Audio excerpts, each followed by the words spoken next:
Welcome to the Long Take Review, where four college professors talk film, providing insight, not assigning homework. I'm your host, Jen Sopchakcha Bankard, and I'm here with a full crew of professional shark hunters. First, I think he's coming back for his noon feeding. It's P.T. McNiff. How's it going, P.T.? You know the thing about a shark, he's got lifeless eyes, black eyes, like a doll's eyes. When he comes at you, doesn't seem to be living till he bites you, and those black eyes roll over white. I'm doing well, Jen. Very excited for today's episode. How are you? I'm doing great, thanks. I was a little scared you were going to do the whole monologue. I thought about it. Came from, so I'm glad you didn't. Thank you.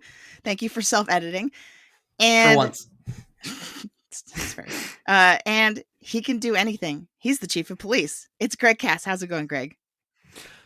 I want those little bastards caught and hung up by their Buster Browns. I'm good, Jen. How are you doing? Doing great. Thank you. And all this machine does is swim and eat and make little sharks. It's Antonio Elefano. How are you, Antonio? I'm pleased and happy to repeat the news that we have, in fact, caught and killed a large predator that supposedly injured some bathers. But as you see, it's a beautiful day. The beaches are open and people are having a wonderful time. Amity, as you know, means friendship. I'm doing great, Jen. Wow. Everyone bringing the voices today. I love it. Okay. And who's on the guest list for today? She don't want no volunteers. She don't want no mates. There's just too many captains on this island. Truer words have never been spoken. It's Sarah Hastings. Welcome to the show, Sarah. How are you doing? You yell barracuda and everyone says, huh? What? You yell shark. We've got a panic on our hands on the 4th of July. Jen, I'm doing great. I'm so happy to be here. Thanks for having me. Yay. And you brought a quote. We're doing great. For listeners, if you haven't heard an LTR Guest List episode before, because that's what this is the second installment, right? So it's very, you're excused if you have no idea what we're doing right now. This is only the second one. But this is a series in which we ask our friends to pick a movie, any movie that they want to discuss with us. And Sarah is a longtime friend of both me and Greg because all three of us went to grad school together. I love that we have this episode as an excuse for like a mini reunion. She is currently an assistant professor of English at Rowan College of South Jersey. Sarah, we are so happy to have you here on the guest list. We are going to start with a pop quiz, which is a series of getting to know you questions for our listeners before we get into our review of the movie you chose.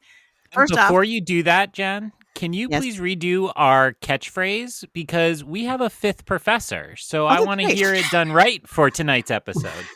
Also, I am going to assign some homework. So. Hey, everything's just upside down. The shark's trying to tip over the boat. What's going on? That is true. To be fair, when I was reading in the intro, I was going to say, but today it's 5. But then I was like, well, maybe we can just mention that later. But so thank you for reminding me about that. So here's the time. Just take it fresh. So to start off our pop quiz, Jen, would you please give tonight's catchphrase for the podcast? Welcome to the Long Take Review, where 5 college professors talk film, providing insight and maybe assigning homework. Is that good? Okay. That's it. All right. So first question, Sarah, what is your favorite film of all time? Oh boy.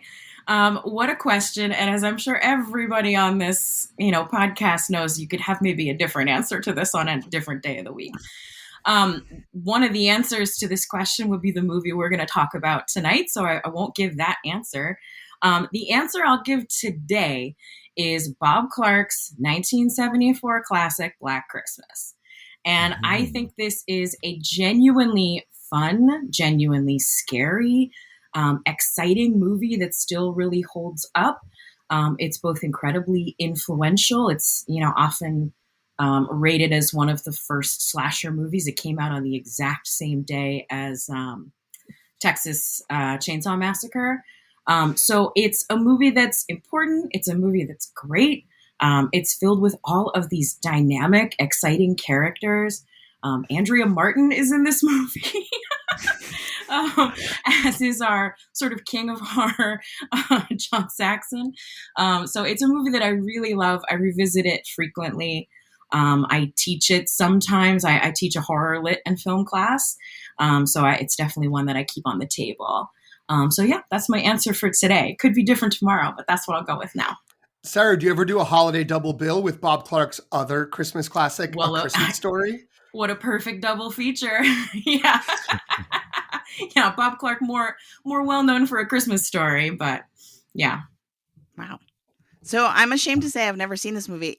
Will it be too scary for me? That's often the question that we pose. Okay. I think it might be, Jenna. I'm not sure exactly where your horror tolerance level is, but I would say for me, one of the top tier scariest things a movie can do is like, there's a man in your house and you didn't invite him there. And so that's pretty legitimately scary, right? I don't tend to get scared of like ghosts or ghouls or stuff like that, but like human person doing bad things, yeah, that's really scary.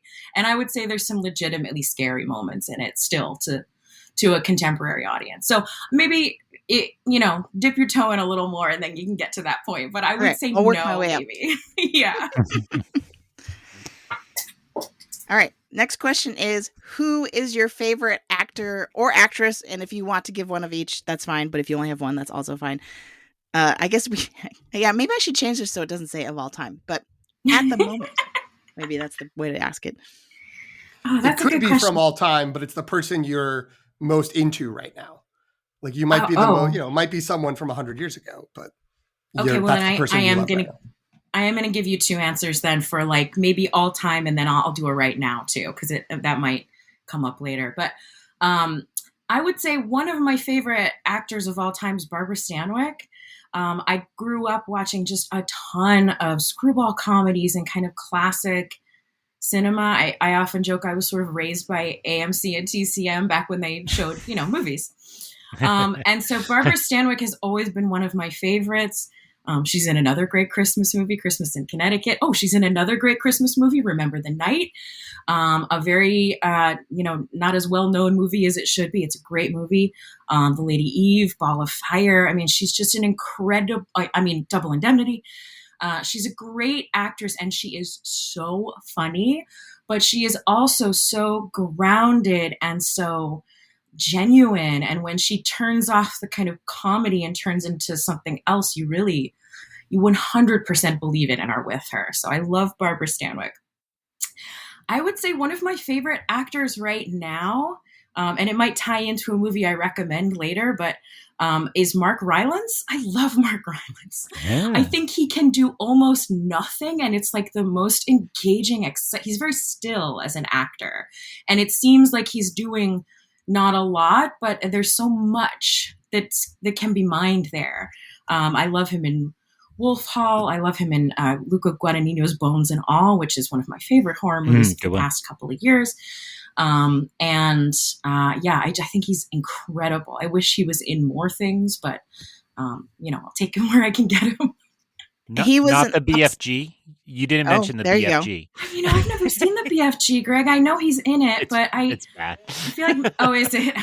Okay. Maybe that came out when I was too old to have seen it, and I never went back. Because that's what, like late 90s, early 2000s? No, later. Like 2016 or 17, yeah. Oh, yeah. Never mind. He's the titular BFG. Oh, maybe I was thinking of the Iron Giant, but that might be the same movie in my brain. So yeah, I've never seen it either way.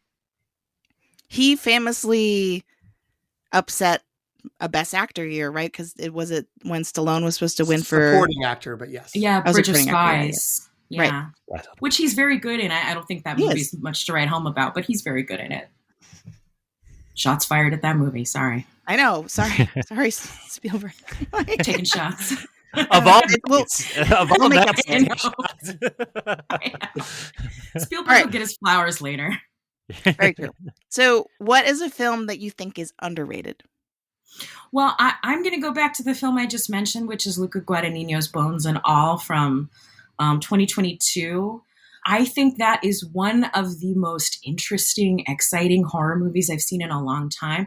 It's very gross. And Jen, that's a don't watch for you. But I would say if you can stomach a fairly substantial amount of gore, the story of it is so incredible. It's not like anything I've seen in a really long time. And Mark Rylance gives one of the most compelling, menacing performances in it. I mean, it's like looking into a shark's eyes when you're looking at him in that movie. It's incredible. Love it. And what is a film that you think is overrated? Oh boy. I mean, we were just talking about one apparently, but well, I do think Oppenheimer's overrated, and I'll go on the record. I'm courageous that way. So your last friend guest named The Godfather, and I'm going to disagree with that because I think The Godfather is really great. I am, however, going to say I think Godfather 2 is a little overrated. I don't think it's better than Godfather 1 for sure. I think sometimes the messiness of going back and forth in time doesn't always work as well as I would like it to. And I think the historic, like the kind of, Robert De Niro historical time frame just feels a little thin sometimes. So that's my shots fired at Godfather 2. And I'm so sorry about it. I know a lot of people rate it much higher than the original, but for me, I like the original much, much more. I mean, one of the first things you see is Marlon Brando just petting a cat that he found on set. And it's like, wow, that's cool. That's a great way for a movie to start. A gangster movie? Amazing. Love this. So yeah, Godfather 2. Wow. Hopefully we can keep the Godfather takes streak going. This is great. I think next time it'll have to be underrated, though, for Godfather 3. Yeah. I don't know if anyone is overrating Godfather 3. No, if somebody wants to go to bat for that, bless them.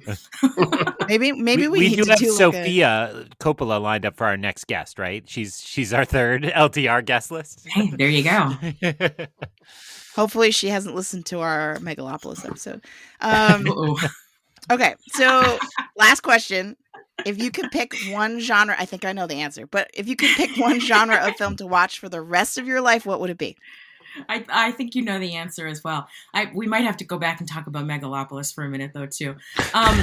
Because what a wild movie. I somehow managed to watch it twice, and boy, oh boy, what an unprofitable experience for me. I had to show it. I had to show it to my friends. I had to be like, we have to watch this movie together because you're not going to believe how insane it is. And they didn't, but then I had to watch it again. So that was my fault. Oh, my goodness. I don't even know if Greg's seen it twice. Have you? No, but similarly on a different podcast I host, I did take a solid 10 minutes and explain the Jon Voight bedroom scene, how he is sitting and fires a crossbow twice without moving. And my co-host was like, Greg, this isn't really that relevant. And it was like a 10-minute tangent. I'm like, but similar to what Sarah just says, I was like, I need you to understand that I saw this on a movie screen. Like they played it. Like happened. This is something you need to see. Yeah, I mean, it was like traumatic in a way where you're like, I need someone else to understand what I'm going through, and it means I have to inflict this on you.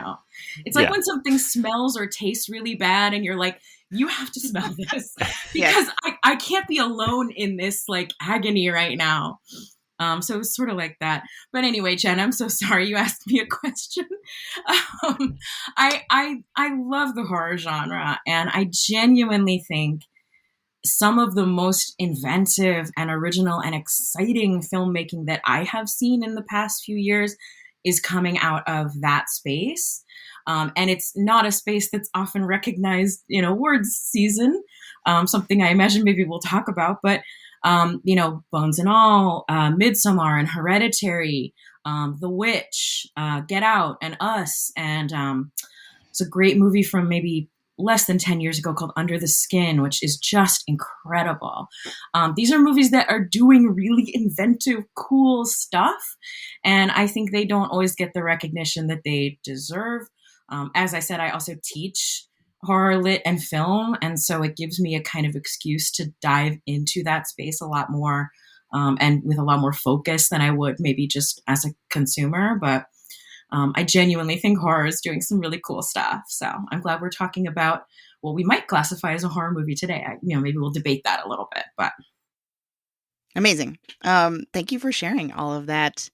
You're always my go-to, like, because I'm trying to get myself to watch more horror and kind of like ease my way into it. So I think I'm gonna hit you up for more recommendations when I'm ready to do that. Yeah, definitely. But as Sarah said, the film that Sarah has chosen to talk to us about today is sometimes classified as a thriller, sometimes classified as a horror film. I do have a spot in our outline to talk about that, but it is also celebrating its 50th anniversary. And of course, if you haven't figured it out by now, I mean, all the shark references probably gave it away. I would say, if you don't know what episode you're listening to, but it's Steven Spielberg's Hall of Famer classic Jaws. So, and I really debated. I was like, Jaws is such a legendary film and a big pillar of film history that I was like, I'm not even sure I should do an introduction. Is that stupid? But I did one anyway. So in case you're listening to this and you need a little bit of a refresher, this film came out in 1975 and follows a chief of police played by Roy Scheider, a marine biologist played by Richard Dreyfuss, and a professional shark hunter played by Robert Shaw. And they try to catch a great white shark that has been attacking beachgoers in a fictional coastal New England town, just to make that clear that we're not talking about a real place. Unlike our regular reviews, we are going to start in spoiler mode from the beginning so that our guests can feel as unencumbered as possible. So if you have not yet seen Jaws, if you've had 50 years, but if you don't want it spoiled, I would say hit pause, go watch it. It is available to stream if you do like an AMC Plus add-on to something like Apple TV or Amazon or something like that. I believe AMC has the streaming rights to Jaws. So go give it a quick watch, come back and rejoin us for the rest of the conversation. We are just about, I know it's a lot of preamble, but we are just about ready to get into our discussion of Jaws. We want to build up the anticipation, right? But first, PT, if listeners don't want to cut bait with us after listening to this episode, what can they do? Oh, listeners, if we make you smile, you son of a, but please follow the Long Take Review wherever you get your podcasts. We host the feed on Jen's Substack at thelongtake.substack.com, but you can also find us on Spotify, Apple Podcasts, Overcast, YouTube, and many more. Wherever you're listening, you can follow us there. You can also follow us on social media. We are on Instagram, Threads, and Blue Sky. The account is at The Long Take Review. We are also on Letterboxd. You can follow the account at LTR Pod, or you can search for the hashtag LTR Pod to see what each of us individually has been watching. Jen? Thanks, PT. So as usual, we're going to start with the short take. We'll start with Sarah. You want to tell us a little bit about why you chose Jaws for your LTR guest episode? Definitely. Well, I mean, one reason is it is celebrating its 50th anniversary this year. It's an iconic American movie, and it's had such staying power. So I think just the power of this movie is something that I think is fun to talk about. And I've seen it recently in theaters with audiences and audiences of younger people who I gather hadn't seen it before. And it still hits. I mean, they were gasping and making noises and it still really seems to be a viable and exciting movie for people who didn't grow up with it like I did. Personally, I don't remember a time in my life before I had seen Jaws. It was just always something I had seen, including several of the sequels, most notably the Jaws 3, which is really bad, but anyway, I'm sure we'll get there. But I personally come from a very nautical family. And so I've spent just a ton of time on the water. I grew up sailing a lot and going to sailing school every summer and sailing the kind of boat that Michael has in the film. Looks to me like a sunfish, which is what, little kids grow up learning how to sail because it's easy and light and, when you capsize it, you can just flip it back over. But I feel like there are elements of this movie that have always kind of hit different for me as just someone who spent a lot of time out on open water. And so, I don't know, this movie's always really resonated with me personally. I think it's still so incredible. I watch it every summer. I've made other people watch it. I've made them watch it in pools. So I'm out there in these streets praising the good word of Jaws. So I thought I might as well come here and do it too. That is incredible. Actually, I don't think I knew the sailing. I don't think I knew you were nautical. Yeah, I was sort of forced to learn to sail when I was growing up. And now I go out and I sail with my dad, but also Carlton grew up sailing too. Awesome. My husband. Wow. So there's a lot of us, who grew up on a sailboat. These are That's not why you fancy guys sailboats. tied the knot, right? Yeah. That's why you guys tied the knot. Yeah, we tied a sheep shank. Where are you guys on the Christopher Cross song? Pro or con? Oh, Christopher Cross has never been my preferred yacht rock, but yeah, I mean it's a fine song. I'm not angry at it, but it's not my favorite. It's no Oppenheimer. I get it. Well, we just want to open that can of worms, don't we? Yeah. Now that PT knows this is a thing. Oh yeah. Just wait. He's not going to let it go. Like, last half of the podcast is going to be Oppenheimer talk. All right. So I believe that PT and Antonio saw Jaws for its 50th anniversary in the theaters. And I think, Antonio, do you want to tell us, I don't know how to ask this as a question without giving away what it is, but go ahead. Well, I'd never seen it before. The fear with watching like classic like this, especially, because PT was the one who like got me the ticket, and like invited me with Jasmine's sister, and like it was a lot of fun. But I did feel like, I hope I like this. I really wanted to like this because I didn't want to be sitting next to him being like, oh. So yeah, that's the fear, is it's not going to live up to its reputation because you've seen derivations of the movie since, such that its sort of trailblazing nature doesn't register, or the special effects to you might look outdated or wonky by contemporary standards. And the other part of this is that like monster horror, not my genre. But I wanted to meet Sarah, and I like hanging out with PT, so I happily tagged along, and I had a really wonderful time. So I was really happy to like report to like the people in my life who've also not seen Jaws that the pleasures of this film are not limited to nostalgia. It's just a well-oiled machine, as I expected, but it was also weirder and more clever than I expected. And so that was an unexpected, wonderful thrill. So I'm happy to finally understand what all the fuss is about, and happy to be here today to talk about it. And I also liked it. I also had a great time. Sitting next to Antonio, we could discuss at some point later the parts where he was jumping and yelping and screaming. But of course, he wasn't alone. As Sarah said, I have also gone to see this in the theater. I think this is the fourth time I've seen it in a theater since, in the last like dozen years, maybe. And it always plays. There's always like a smattering of people who haven't seen it, and I think they're particularly reactive. But even the people, when you're watching it again, like because you're in a crowd, like a few people start to like yelp or react, and then you start vocally reacting too, and it's wonderful. It's great. And I think the best short take I can give is sort of in the middle ground between Antonio, who had never seen it, and me, who's seen it, I'm going to guess 50 times. Because I do watch it. This is the 4th of July movie for me. This is like every year you put it on for Sarah's quote earlier about barracudas. Like that's I think enough of it is based around the 4th of July for it to work. For me, in between was one of the other people in our party who went to go see it, who was like, yeah, I saw this like a couple times when I was a kid, but I haven't seen it again. And going in, he was like, and like it's an old movie, so I'm prepared to like, we're going to laugh at some of the things that are corny and like cheesy and that don't really hold up. And then we left it. He was like, nothing was corny. Like everything worked. Like everything was amazing. There was nothing, like everything you laughed at was intentional. Like it was a comedy bit in the movie. And he was, I don't think he's like a movie guy or, movie gal like we are. But that was, that felt like a really good encapsulation of just, this movie holds up. If there's any doubt, like just go see it, or if you've see it again if you've already checked it out, because it's incredible. Greg, what do you think?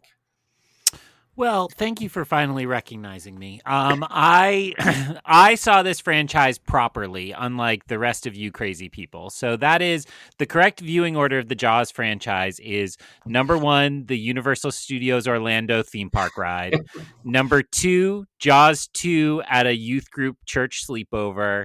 And then about 5 years later, Jaws 1.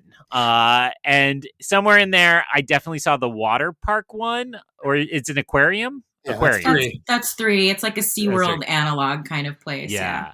I definitely saw my mom watching that at some point on cable, but I don't think it counts as a full viewing for the machete order I'm establishing. So, so it's like I actually, contrary to that joke, like I actually really enjoyed all those things, having never seen Jaws. And so when I finally got to Jaws, which I think I was surprisingly old, I think I was probably late high school, maybe even college. I know I bought the Blu-ray 10 years ago for the 40th anniversary, and I was like, wow, I don't remember like any of this, right? Like, a couple flashes here and there, but it wasn't so like I was so soaked in it that I remembered the whole thing. But I think it's like brilliant. And I watching it as an adult who has come to appreciate film and like pick apart good directing and good staging and so on, it's like, oh, this is like incredibly well done for a famously deeply troubled production. And I know we are recording this slightly ahead of when we're about to get a big splashy documentary about the making of the film, but so much of that feels well known. I mean, maybe they have a few new revelations, but it's really wonderful.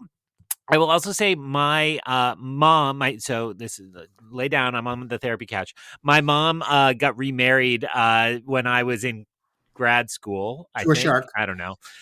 And basically married Quint. And so like when I first saw this movie, I was like, wow, Quint is a weirdo. And now I watched it this time and I was like, oh, Quint was my stepdad for a little while.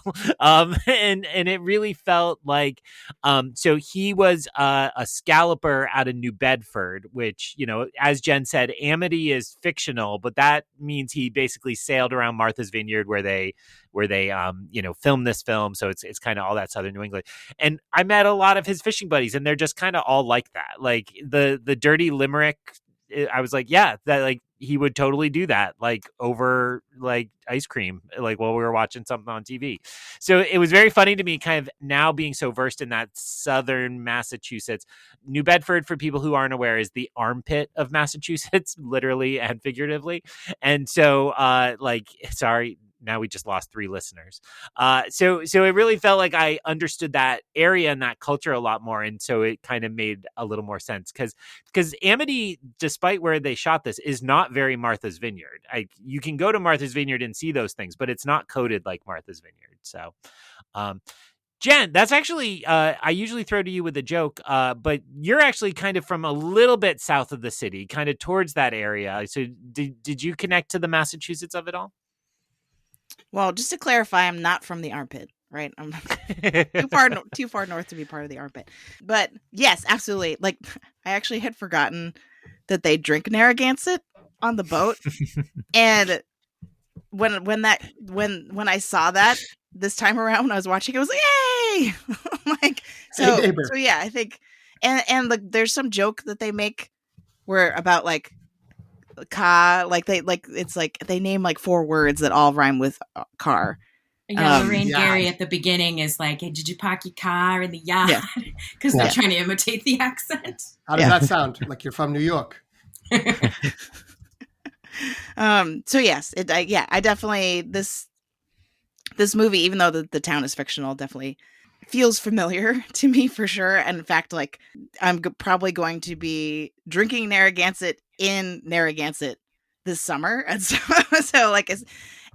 maybe it was a mistake to show this movie to my children before we did that.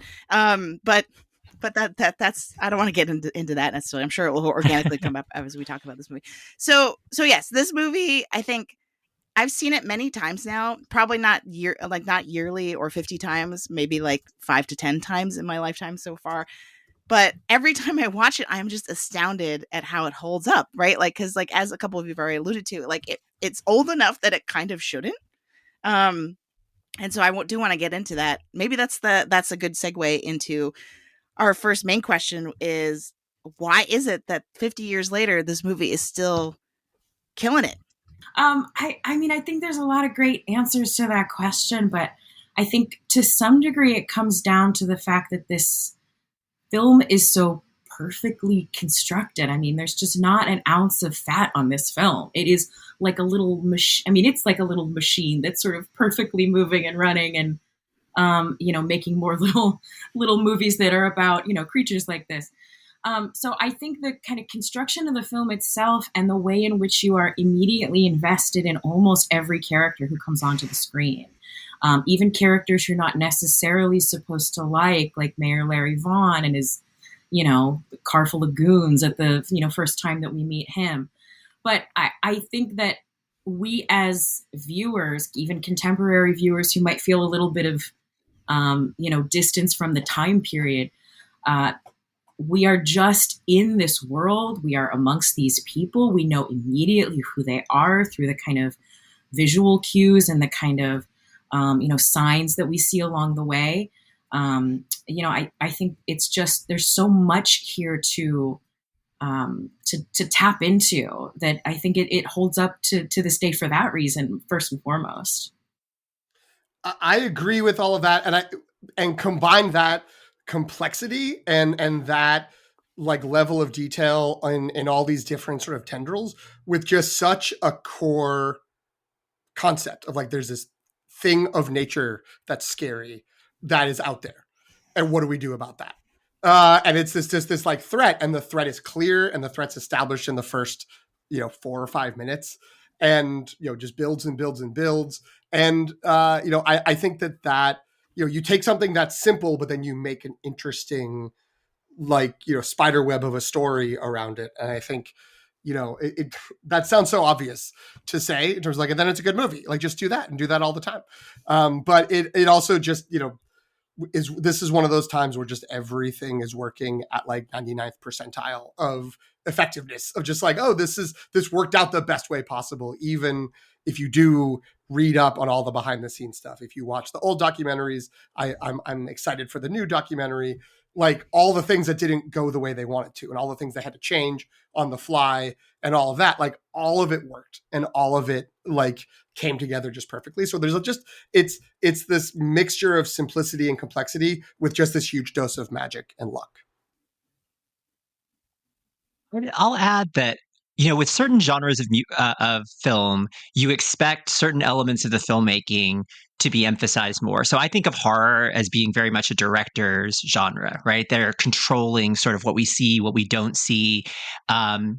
But and then other types of films, like the kinds of films that I tend to gravitate toward, tend to be sort of like more like screenplay centered and more acting centered. What I loved about Jaws, the surprising thing about discovering Jaws, was that I expected the directing to be like top notch, right? Because there have been so many imitators of Spielberg since. But the character development, the screenplay, the number of quotable quotes, the acting, right, was fantastic. So yeah, when you talk about it working on every level, it does, and in certain areas where you don't necessarily expect, that level of attention to detail. So I think that when something does work on that many levels, and in that many sort of categories, then what's not to love about it, right? I mean, like when I was watching with people who had seen this clearly many times, including PT, right? Like they were waiting in anticipation for certain lines, and so to see them just be satisfied with just hearing something again, to like revisit these scenes and these characters, like going back to like a treasured novel from youth, like that's a wonderful thing to be able to do year to year. Yes, and up here as everybody on the call has a Boston connection, but how deep you got on your Boston connection, I don't know. But the Brattle Theater in Harvard Square shows this every 4th of July, and they serve Narragansett, and like everybody cracks their beer and tries to crush it when Quint does, and like that's one of those experiences. They do that, and they do It's a Wonderful Life at Christmas, and those two are like just pure magic when you can get everybody together and everybody feeling it in those ways, which is really wonderful. I'm actually seeing Empire Strikes Back there tomorrow night, and I'm like, I think you're trying to make this a thing for Father's Day. I don't know if it's going to work, but I'll support the effort, certainly. I don't think I have a lot to add to what's been said, but I alluded to this before. Just the visuals are so good in this movie, and I was finishing it upstairs, and it defaulted to the menu, and it's the opening of the woman skinny dipping, and you're like, it's just so iconic to see her silhouette against the moonlight, and you're like, oh my god, like that's crazy. I have always loved the dock that gets dragged out, and then when you see the dock turn around, that to me is like, I actually don't know this material well enough to know if that's one of those times where they wanted the shark and the shark was broken, or if but it's just so wonderful. And of course, the shot of the boat leaving through the jaws in the window is just like an all-time shot. Plus, well, I could keep going on and on. I will throw in here, just because it's kind of a visual. I just need to, like, again, do a little therapist couch and say that Alex's mom looks exactly like my mom did in the 80s. I don't know if my mom was behind the fashion. My mom had those glasses, that haircut, that bathing suit. So when she's going like, where's my son? I'm like, mommy, like, I'm here. So it was very striking to me. And I can't claim that's why it still works today, but it will always work on me because it looks like my mom is trying to find me. Jen, did we leave any meat on the bone? Any meat on the leg? How do you feel about this movie? Why do you think it's doing so well? I could take a bite. So the only thing I can add, I think, is that to me, what really separates this from, like, if this movie were made today, like a shark horror thriller, right? The thing that would be missing are all of the quieter non-shark moments.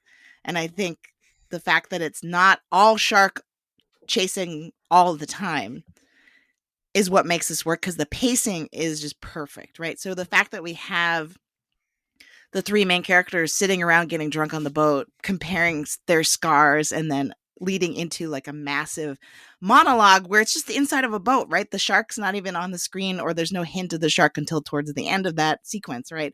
Or the scene where Brody is sitting at the dinner table and playing like copycat with his son or whatever, right? Like, there's a bunch of it really invests in the story as a story, as opposed to kind of like the story as a gimmick, I guess. And what really it reminded me of was when we were talking about Sinners, actually, because I think that was the thing we complimented about Sinners. Like, it's not just trying to be a cash in on the vampire thrills, right? It like takes its time to build out the world and the story and help you get invested in the characters, so that by the time that like the action kicks into high gear, you care a lot more. And I feel like that's this is maybe the first movie to actually do that. I'm not sure, we can talk about it. But yeah, so that's to me what makes it really hold up and makes it stand out from just another action movie or another monster movie or something like that. But I just wanted to, if I can, I just wanted to circle back to something Antonio said earlier, which is that when he watched this film, he was struck by how kind of weird it was. And I take that very much as like a kind of complimentary thing to say, because it's, it's giving you what you don't expect. And I think a lot of that lives in those moments you were just talking about, Jen, where we are just in these characters' lives for no other reason than just to kind of know who they are and know what's going on with them and understand and invest in them as characters. I think all three of the leads give us so much to work with there. In particular, no shade to Roy Scheider, but I think in particular, Robert Shaw and Richard Dreyfuss, these characters feel so realized and so lived in. I am from Delaware, and I know lots of Quints and I know lots of Hoopers. My father, I would say, is a combo of both of those characters. And so I think the kind of like coastal rich kid who's running around doing whatever he wants, comes to somebody's house, steals his food, but brings a lot of probably very nice wine. And then, the old salty sea dog who is so at home on his boat, which is kind of his, dominion, right? Those performances are so subtle. I was rewatching it last night. That's not my official rewatch for the summer. I'll still rewatch it again, but I was watching it last night to take notes, and I was just watching them both move around the boat. And if you've spent a lot of time on boats, you know how to move around on a boat. And if you haven't, you do not, because boats are very, kind of cagey things, right? And the way they move around on that boat is so beautiful and so elegant. And it really makes the characters feel like they are genuinely those people. So I think those performances are just spectacular. And Roy Scheider's is incredible too, but I'm drawing on kind of different things there. I also think that some of that also trickles down to the small characters, a lot of whom they cast on Martha's Vineyard to just sort of be like, they got local people, including Mrs. Kittner, who was just like the acting teacher at the local school. She was like the arts teacher and also did acting. And like a lot of the guys who are around the boats in the harbor are the fishermen who were like, yeah, I'm funny. Or like, people think I tell a good story. Like I'll show up. And so like they went, and the two guys who catch the tiger shark who are arguing over it. And the one guy goes, what? Yeah. He's best line in the whole movie. Yeah. I'm surprised no one took it for the intro. I thought about it. But yeah, so there is this authenticity, and then combine that with the fact that like everything went so terribly when they made it. Instead of being there for like 2.5 months, they were there for like 8 months. So like Spielberg never left the island for 8 months. And a lot of the like actors would leave, but like they were living, the editor, all the crew were living on Martha's Vineyard, like starting in the spring, went through the whole summer tourist season, and they finished like mid-fall. So even if, Richard Dreyfuss or Robert Shaw were like, I don't know about boats, they were on those boats forever, waiting for a time when they could make a shot when nothing was in the background and the sun wasn't out too much. And sometimes they were like, we got one shot a day for like 3 or 4 weeks. And like, even if they weren't good before, they got sea legs and they learned how to do it. And they absorbed all this knowledge from these other weirdos around them, said complimentary, of the locals who wanted to be in the movie. So I think, yeah, all of that sort of soaked in and really, really like adds to this story. All right. So I'm actually worried that the answer to this next question might be the same. And if it is, we can just kind of like hand wave it. But I wanted to talk about that, like this movie spawned so many other sort of copycats and, as we kind of already alluded to, 3 bad sequels. Or at least I never hear anyone talking about any of the other Jaws movies, so I'm assuming they're bad. I have not actually seen them. But why do you feel like everyone's just chasing this lightning in a bottle and has not managed to capture it again? Well, in the immortal words of LL Cool J, deepest, bluest, my hat is like a Sharks fan. I would like to put in a plug that Deep Blue Sea is a legitimately hilarious movie that is so bad that I think it comes back around to being amazing. Wow. So I think there are a few knockoffs and rip-offs that have captured something fun. It might not be the magic. It definitely isn't the magic of the original movie. But I think for me, Deep Blue Sea, a lot of fun, very fun movie to put on in the afternoon and just like kick back, watch it, laugh. It's absolutely bonkers. And I'll also put in a plug for Piranha, which is a pretty, it's a Jaws knockoff, but it's a Joe Dante film. So it's got that sort of like wicked, wry Joe Dante sensibility infused into it. So even though the story is kind of like, okay, and, some of the acting is fine, there's a lot of heart and charm in it. And the little piranha creatures are fun. They make a little fun noise. You can see a kind of seed being planted there for gremlins later on. So I think there are a handful of knockoffs that are probably worthwhile. Like, I'm glad we have those.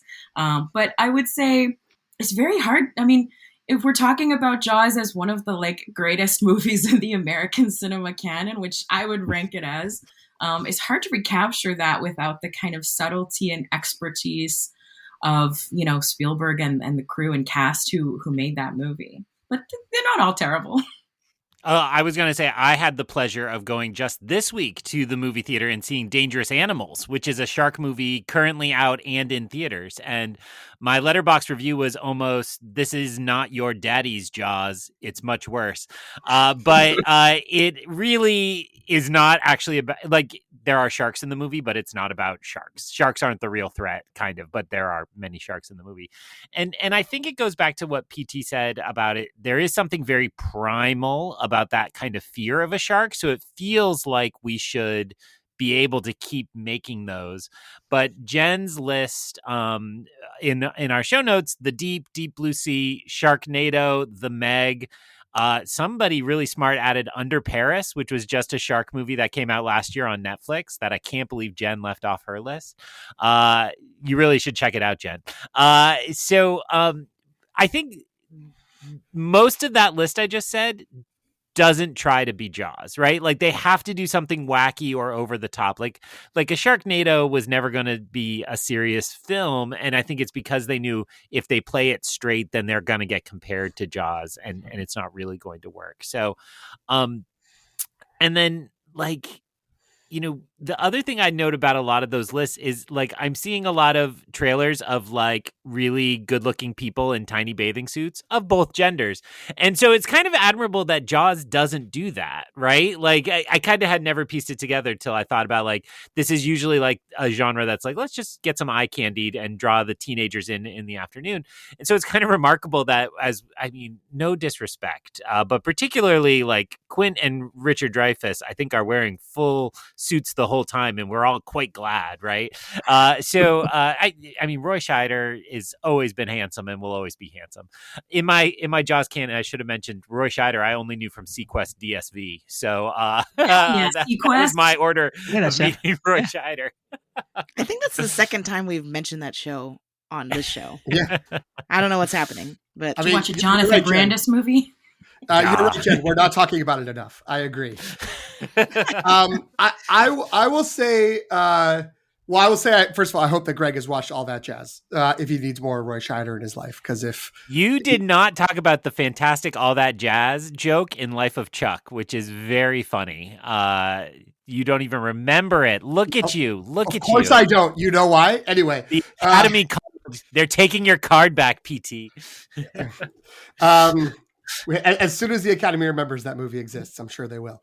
All right. So what I will say about why these other movies aren't as good, it does really help to have one of, if not the greatest American film director of all time directing it, and to have two Academy Award nominated and one Academy Award winning actors at the core of the three main roles.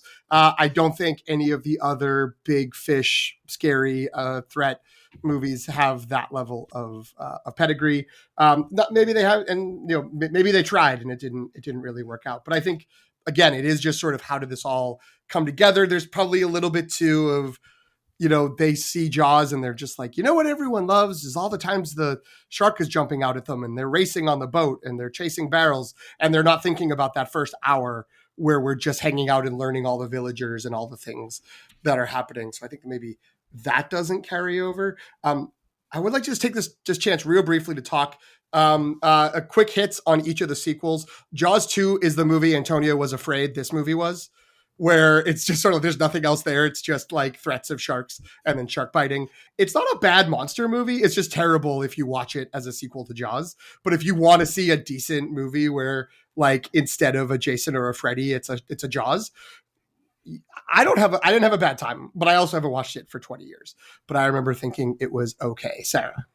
I'll say there's some charming stuff in Jaws too, and we do spend time with, like, a group of kids out on boats, and so we get the kind of we get the version of Jaws where there's more kid peril. I mean, not that there's not kid peril in this one, but we spend a lot of time with the kids at the center of it. So there's something charming there, but it just doesn't have the juice that the first one has, for sure.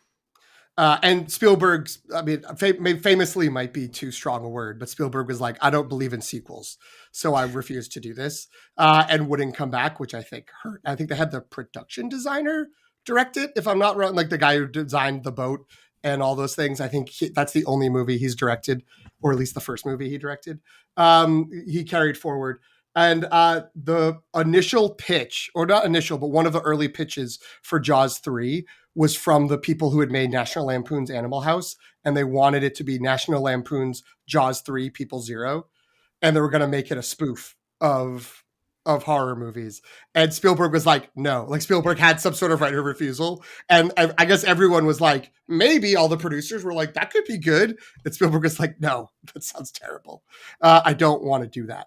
And the terrible, but worse than the third one, the fourth movie, Jaws the Revenge, led to one of my favorite, I think maybe now deleted or rewritten to the point where it's useless. But for a long time had one of my favorite IMDb trivia notes, which is, according to the events of this movie, Jaws the Revenge, the events of Jaws 3D never took place. Which I think is just a great way of saying, like, they totally ignored that movie and went back to Jaws 2. And we're like, yeah, anyway, that character that died last time is back, and the character that lived last time is dead. I mean, anyway, the shark's chasing us. Yeah. When famously Jaws 4, which is a ridiculous movie that somehow got Michael Caine involved, it has the dubious honor of having one of the greatest taglines ever for one of the worst movies ever. This time it's personal. Everybody knows that tagline, but it comes from Jaws 4, The Revenge, where a shark is following people to the Caribbean and attacking them because of, I guess, family drama. So it's wild. It's Mrs. Brody and one of the sons who's now grown up and is the kid from The Last Starfighter, and also Halloween 2. Sarah will care about that. Lance Guest. and I think he's the youngest of the two kids, now grown up. And the shark is somehow related to the shark from Jaws. Is either the mom or the child, and I think it's the mother, and the mother is following the mother to hunt her down to get revenge for Brody killing her son. Yeah, because that's a shark. That's a shark, mind you. The shark wants revenge, obviously. I don't think we need to explain that. But I think it's been a minute since I've seen Jaws 4, but I think at the start of the film, the shark kills the older brother and then follows Mrs. Brody to the Caribbean where the younger brother is. But I might be misremembering that. I think that's how it plays out. But anyway, don't watch it. It's not very good. Also, Michael Caine's like a drug runner or something. It's wild. The other quote famous from this movie is people asking Michael Caine if he was upset he didn't accept his Oscar, I believe, for Hannah and Her Sisters. The first Oscar he got, he wasn't at the ceremony because he was in the Caribbean filming Jaws the Revenge. And they were like, do you regret, because that movie was terrible, that you weren't at the ceremony? And he said, I've never watched the movie. I've never watched Jaws the Revenge. By all accounts, I heard it's terrible. I have seen the house that I built from the money they gave me to make it, and it's lovely. So I don't have any regrets.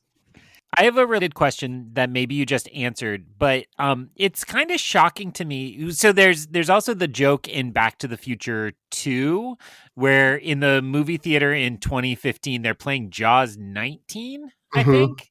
And it takes a bite of Marty McFly, and Marty McFly says the shark still looks fake, which, taking a shot at their own executive producer, Steven Spielberg. But it made me think about, like, it's kind of shocking Jaws has not come back in our modern, let's make all the IP again trend. Is the answer just Spielberg blocks it? Does anybody know? I mean, it sounds like a terrible idea. I don't want it. I'm just surprised that nobody's tried to grab it. I almost wonder if the issue is just like anybody can make a shark movie, so you don't have to necessarily have the IP in hand, which has been kind of distorted through these various sequels. So, you can just make Under Paris instead and have a French mayor, Larry Vaughn, who is gumming up the works. Under Paris is ridiculous also. Amazing. Yeah, I don't know. I feel like maybe it's just like an unspoken respect for Spielberg that they're just like, we can't touch it. I don't know. Or maybe he's out there. Because he owns the rights. He's like, no. Yeah. If he doesn't believe in sequels, he's definitely not going to agree to a legacy sequel. Well, like that's... Temple of Doom and Lost World might have something to say to 1976. Oh, right. Steven Spielberg. He changed his mind. He's allowed. All right. So I think there are 7 more questions on my list. I think we're not going to get to all of them. So what I want to do is just go around the proverbial horn and have everybody choose one of the questions that they want to talk about, and then we can talk about them. And then if the ones that don't get chosen, we'll be on the cutting room floor. Sarah, do you want to go first? Yeah. I think it would be nice to talk about the genre of it all. Yeah, let's do you it. want everybody? Yeah. Yes, as we alluded to earlier, you could classify, like, some people call this just a horror film. Some people call it a thriller and not a horror film. Stop. What? Do the bumper. This is a rhetorical situation question. You're right. Our guest deserves the full experience. But you're right. So because this question is about genre, I think we can go into, thanks, Greg, the rhetorical situation, a segment in which we look at a film through the lens of our academic experience.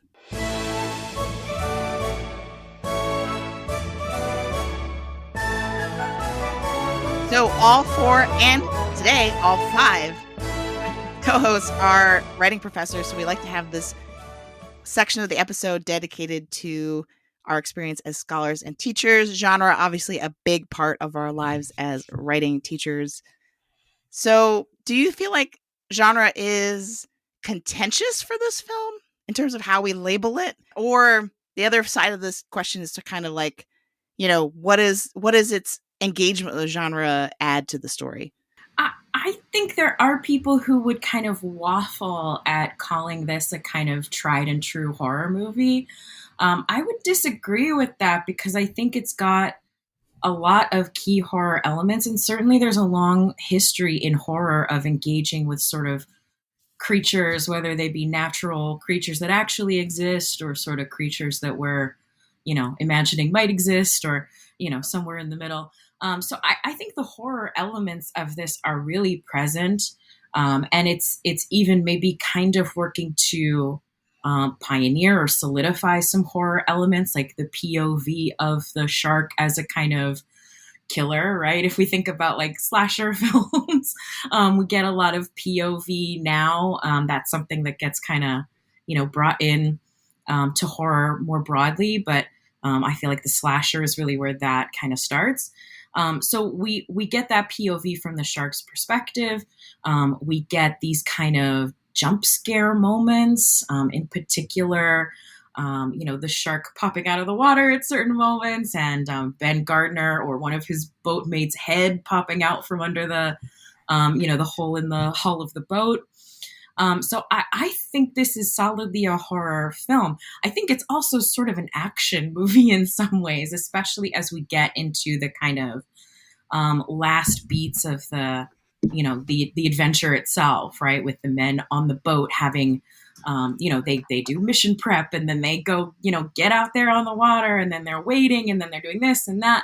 And we get some action beats in there too. But I would say this is solidly a horror movie. And I would I'd have no problem classifying it as that. I will say, when you watch interviews with Spielberg talking about this movie, he's always talking about the screams. He's talking about what he's looking to get from an audience reaction. And it's always, it's never like, I wanted to make sure the laughs came through and the laughs were working. Instead, it's when, where's the scary parts? Where is he going to hook the audience that way? So, yeah, I mean, I think it does make sense to also call it a thriller because there is that sort of, maybe like thriller element to it. But I wonder the degree to which that's even back in 1975 and early 76, people who judge things of like, well, horror movies aren't good enough to get nominated for all these Oscar awards, let alone to make over $100 million at the box office and become the highest grossing movie of all time. So it must not be a horror movie. It must be a thriller. It's okay if it's like a Hitchcock movie, but it's not okay if it's like Texas Chainsaw Massacre or a Universal horror or whatever, because those are always like low rent and lesser movies in their minds. Yeah, there's gatekeeping, I think, for sure, in wanting to not classify this as a horror because it's like a prestige film and maybe the first blockbuster. And so like it can't be a horror movie because horror movies are, schlocky garbage, right? Since we mentioned jump scares, I want to talk about the one jump scare that just got me, and Yes. I knew that it was about it, and it's the scene that Sarah mentioned where they're underwater and the head pops up, and I knew something was about to happen, but I wasn't expecting what I saw, and then I clutched onto PT's arm, I think, which I think Jasmine on the other side was doing the same thing. And then I felt bad because like I'm not supposed to touch it, but I mean, that's how effective this movie is, right? That I knew something bad was about to happen. I was ready for it. I was braced for it. And all movies since then have prepared me for like the scary thing to happen. And then still the image on there just scared the crap out of me. I can confirm all of that happened, but I will counter or correct slightly. Antonio, you're always allowed to grab my arm if something shocking happens in a movie. That's allowed. There's more than enough of me to share between you and Jasmine when you're on each side of me. And I will say, I said something to Antonio, obviously off mic. It was right after the movie. I was incorrect. That I was corrected which is good. Saying the corrected version's even better. Is they always had that scene. That scene was always in the movie, but after they did a test screening and it was really successful and everyone loved it. I think Sarah already knows this story and maybe other people do too, but I'll say it anyway. Spielberg was like, again, to his mindset, he was like, there's one more big hit here. And that wasn't hitting. Like that was the moment in terms of like how many minutes go by between scares. That scare didn't work. So he spent his own money to rebuild enough of a portion of the side of the boat and went to Verna Fields, the film editor's swimming pool, and went into the pool with one of her assistant editors in a scuba suit. And they got the styrofoam head of Ben Gardner, which still existed. And he just filmed it like 10 different times with 10 different timings of when the head comes out. And then he just played it to everyone he would talk to and be like, which of these is scarier? And he like just watched them react. And the one that's in the movie is the one that made even like the film editors and the sound editors he showed it to like flinch a little bit. And he's like, oh, if they're physically reacting, that's it. Like, that's the timing that no one is expecting. And I, again, have seen this movie dozens of times. I know it's coming. I know I know when we go to that shot, I'm like, this is the shot when somewhere in my head, this is the shot when the head pops out. But I still never know when it's coming. I never know when it's going to happen. And it always makes me like jump a little bit. And it made the whole theater jump, including Antonio seeing it for the first time and Jasmine seeing it for like at least the 10th time. But yes, it also got her. And there were a lot of screams. That head, Ben. It's always about 2 seconds after I think it's going to be. So I'm like waiting for it. And then it's like, no, it hasn't. Oh, God, there it is. So it still gets But then me. you think, okay, no, it's later than I always think it's going to be. So I'm going to wait. No, it's earlier. Then it comes too early. And you get that like sound sting, which is, I don't know what the sound is, but it's like a scraping, shrieking sound or something. It's like a really great sound cue that really juices that moment. Because of the weird timing of that, I actually managed to trick my kids into not looking at it when we were watching it. Because I was like, oh gosh, I think this is the head part, right? And I was like, look away. But by the time they listened, it was the right timing. So I'm really glad Antonio texted just me the other day and said, I don't think PT lifts. And now I know why he said that. So when I teach genre in my classroom, I just want to give a couple ways to think about genre for people who maybe don't think about this as much as we do.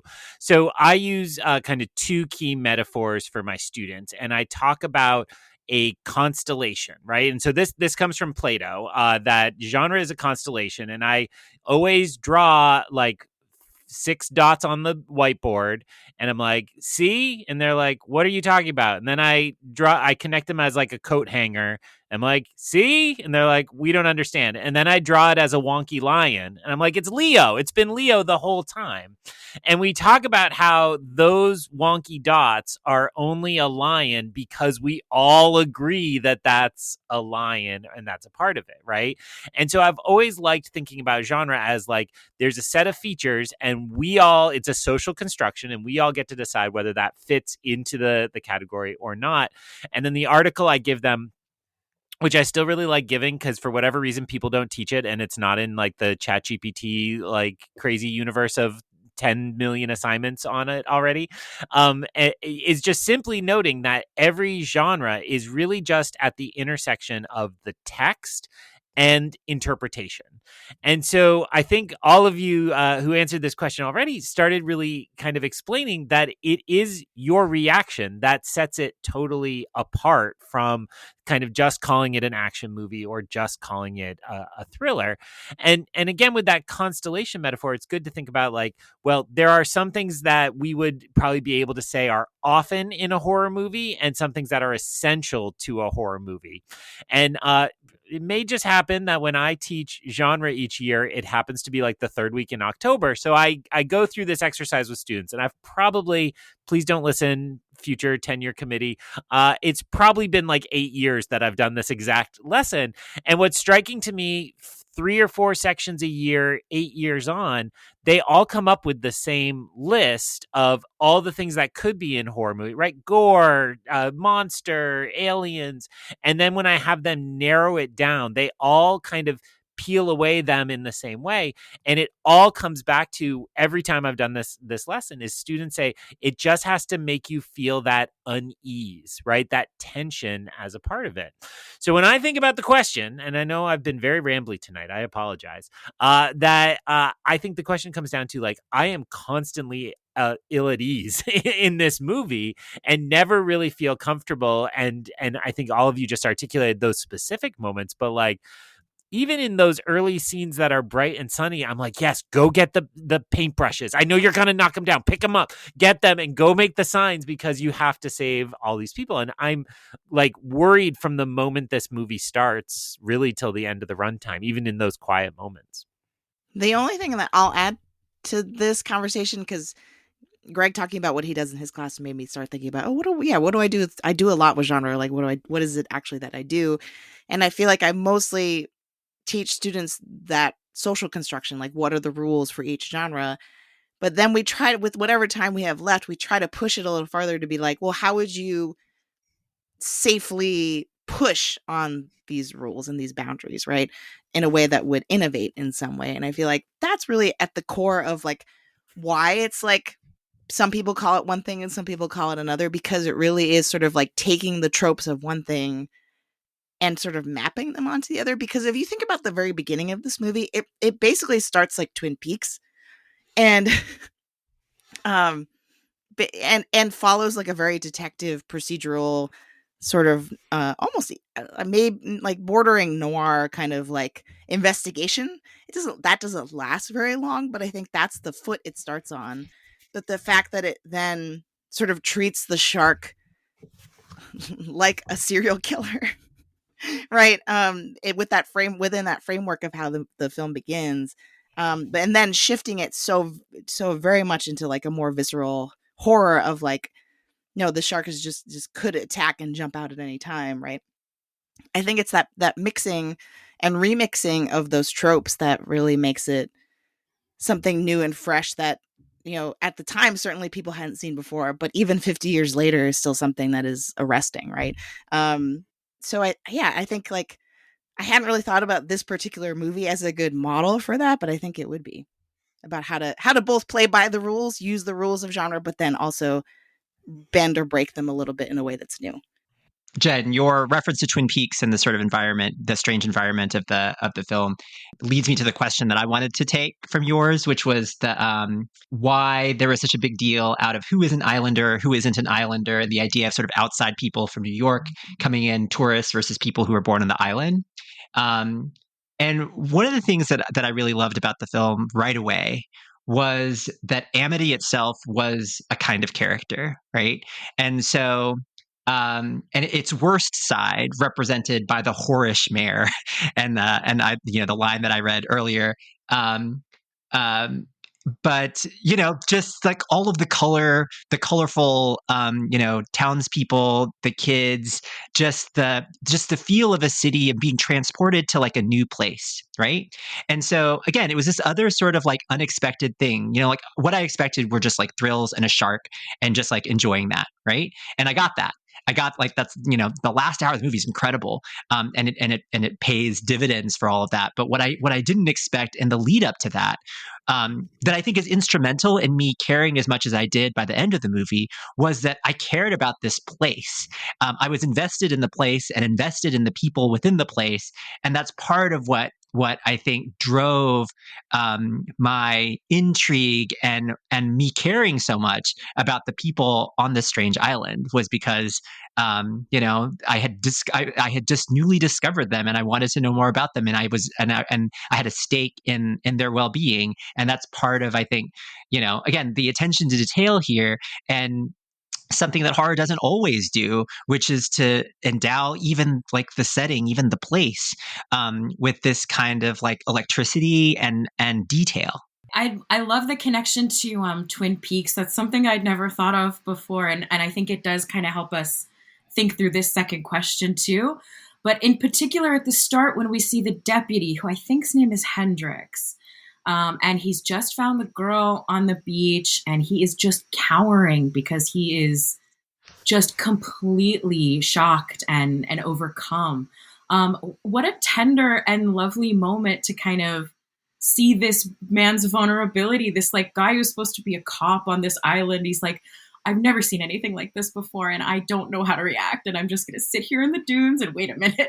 And then later on, when Roy Scheider throws like pennies or something at the window in the crazy dock scene where everybody's just running around everywhere. Yeah, and he just waves like the biggest goober in the world. I mean, it's little character studies like that make this film so, so elegant and tender. And that does feel very Twin Peaks, and it's kind of like, you have these kind of disparate characters, some of which are kind of aw shucks, and some of which are quite dark. But I think this is a really good question about the kind of gatekeeping of this town. But I also think this is really representative of these types of communities where you have this regular clash of sort of moneyed people who are coming into this community and feeling like they own the place and run the place, and the people who live there day in, day out and are, relatively, lower class, working class, right? They are kind of thrown into this kind of position of kowtowing to the people who have come to be tourists in this space. I think you get a similar vibe in like college or, university towns that have a real strong working class environment as well, the kind of town and gown, vibe. And there's always a lot of gatekeeping that goes along in those communities because of that kind of class confrontation in part. And I think we see that here, and that feels very real to me, like having grown up, a stone's throw from a beach community where I spent a lot of time. The people who are locals there want you to know that they're a local, and they want you to stay in your lane as a tourist. And they want your money, and then they want you to, maybe scram for a little bit. Yeah, but my grandparents, when, as long as I knew them, lived on Cape Cod. Not this part of Cape Cod. They lived like on the more affordable area, and closer to the Oceanographic Institute, Woods Hole. That is, at least in theory, though not named, that's where. How close to the armpit is that? It's pretty close to the armpit. So, if you're looking at the whole state, it's actually pretty close to the armpit. If you're looking just at Cape Cod, it's like upper shoulder. Confusing different sides, but yeah. So yeah, I second what Sarah is saying about the tourist areas. I will just also note, as a New England vibe, separate from a tourist component, I've one of my good friends, lifelong friends, his family owns, collectively owns a house on an island off of Maine.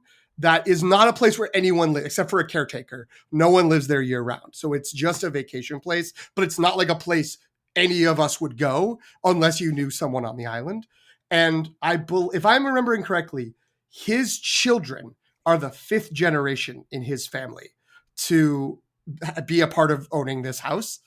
And they are the new family in the island. Like, they are still referred to as, well, you're new, so you don't know.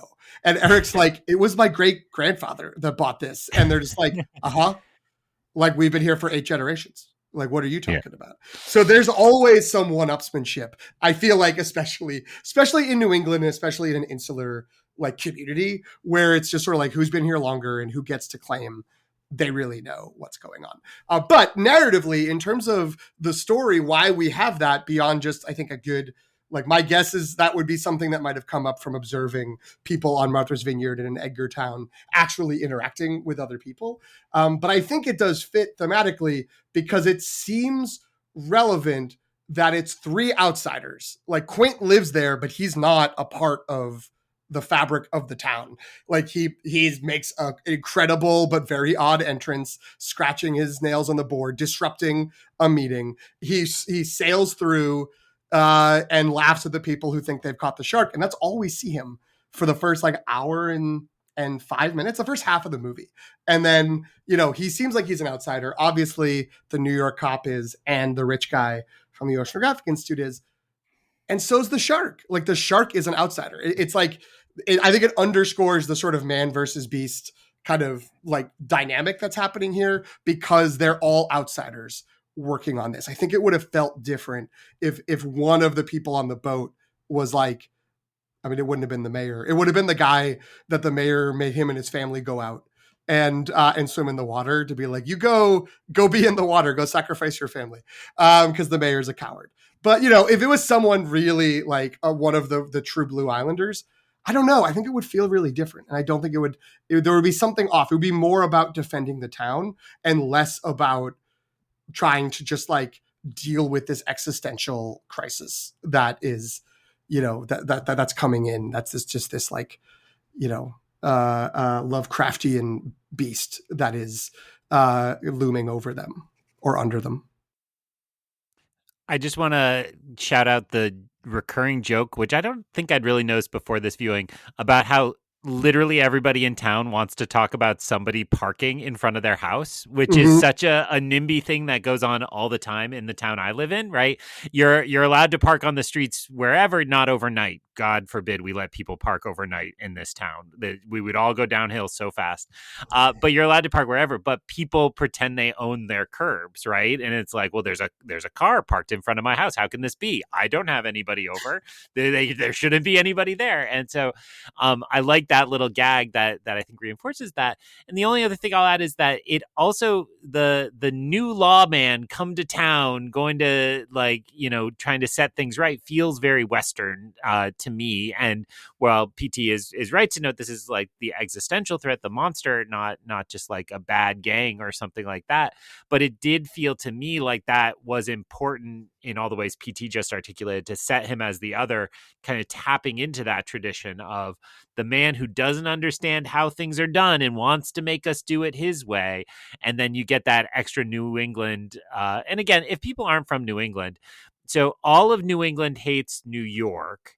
And then all of New England outside Massachusetts hates Massachusetts, right? And so you get these vibes that like, I just had a friend from out of town here and he's like, you know, you all live within like 3 hours of each other. I'm like, yeah, pretty much. But we are very different people because we all hate each other is basically what it comes down to. I would like to issue a correction, like just to clarify for anyone who doesn't know, Connecticut counts as part of New York. So when we say we all hate New York, that also means we all hate Connecticut, and they're not really in this conversation. So everyone hates Connecticut. Yeah. New Yorkers also. Yeah. Poor Jen. Well, no, I was just gonna say but the shark comes for us all, so it doesn't matter. And I think that's why the center of this film has the pretty disparate trio, right? Like you have the two ends of you have Hooper, who's the scientist, but Quint, who's the sort of veteran, you know, salty sailor, right? And they're definitely butting heads about like how to do things, and one's accusing the other of being something unsavory, right? Because they're different, and then, you know, Brody really is in the center to kind of both to mediate, but I think also to represent like a third point of view. And the fact that all three of them on that boat are all equally vulnerable, I think is a powerful message, right? Like, and it maybe is the point of the shark. But to go back to what we were talking about earlier with the town and kind of the tourist, like the economic reality of the sort of tourists versus the locals, I do feel like that is almost like a I don't want to say a device, but like a mechanism through which the horror functions, right? Because it's like, it's the not to bring it back to capitalism, but it's the capitalist pressure to keep the beaches open that perpetuates the horror plot, right? Like it's like the movie would be much shorter if the mayor had been like, you know what, you're right, Brody. People's safety comes first. Like, let's just close the beaches. Then the movie would be like a half an hour. So I do think it's really interesting that they use the sort of socioeconomic circumstances of this town to actually feed into the plot of the story. As with so many good horror movies, capitalism is the ultimate like big bad. I will say I have advocated that if there's anybody who either forgets or as time goes on, they were too young and they want to know what was it like to live through the year 2020. I think the two movies to watch are Jaws and John Carpenter's The Thing. And it was just sort of like everyone wants everything to be open, even though we're going to die, and no one can trust anybody because we don't know what the hell they're doing behind their seemingly fine face. Two of my very favorite movies. Greg, did you want to pick a question? I would love to pick a question, Jen.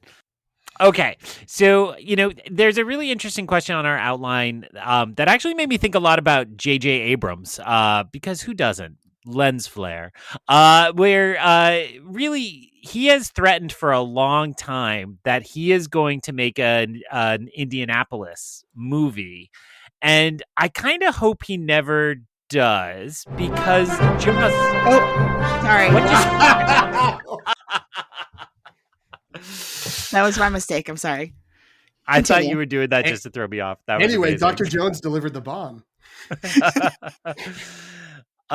So I don't think anybody, J.J. Abrams or anybody else, should really like dramatize the USS Indianapolis story because it feels like this movie did it better than an actual retelling of that film could. But so the excellent question Jen put here is like, essentially, what is this doing here, or how does this help you kind of reframe Quint, the movie, the conflict, your own feelings about sharks, your own feelings about World War II, your own feelings about battleships? What is this scene doing here? I will say first, because I did watch multiple documentaries going into this, so now I'm just like spouting off trivia. So something I did not know, something that I learned from my documentary watching, is that the story of the Indianapolis had only been declassified like a year before this movie came out. So it was not a known, like a really widely known story at the time, because one of the documentaries had Peter Benchley being like, yeah, that's not in the book because I didn't know about that, because it was still a government secret when I wrote the book. And like, I'm so jealous I didn't write that because that's perfect for where Quint is coming from. And so it seems like in the discussion of how it evolved, it was Howard Sackler, the playwright, who I don't think gets a credit. Am I wrong? He doesn't get credit for on a screenplay, but he did a bunch of tweaks on the story. He added just like a 2-line thing that was like, he was on the Indianapolis and that's why, and then let the audience figure it out. And Spielberg is like, no, I want more. And he gave it to John Milius, who wrote a bunch of movies. I know he wrote and directed Red Dawn and Conan the Barbarian and some other things. And he wrote like a 10-page monologue, and they gave it to Robert Shaw. Robert Shaw was like, I can't say all of this. And so Robert Shaw, who is also a writer, like pared it down into what it became. And it seemed like the reason it's there is like, well, this is a story about sharks that just came out. So like, why don't we use that? But I think the like dramatic purpose is like, Quint is the most cartoonish of, I mean, even with the, maybe we could say some of the Islanders are caricatures. What?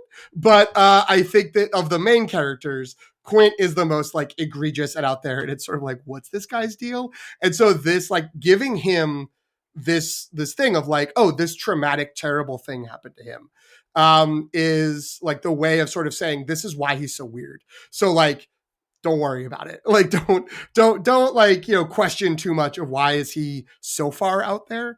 But it also does give a really like, I mean, it's crazy, I think, engrossing and like, you know, pin drop moment during the course of the movie for both him and also for the other two men to react to and just sort of see their faces as they're watching this, to give a pause in that action, that like adventure, you know, the sort of the John Williams, when he wrote the music for it, says like, this is the pirate theme. Like he thinks of the second part as a pirate adventure because they're off on the high seas, but it gives the like, let's pause, let's slow down and not only deepen this character, but also like widen out this threat of like, the shark has eaten a kid and it's a dog disappeared.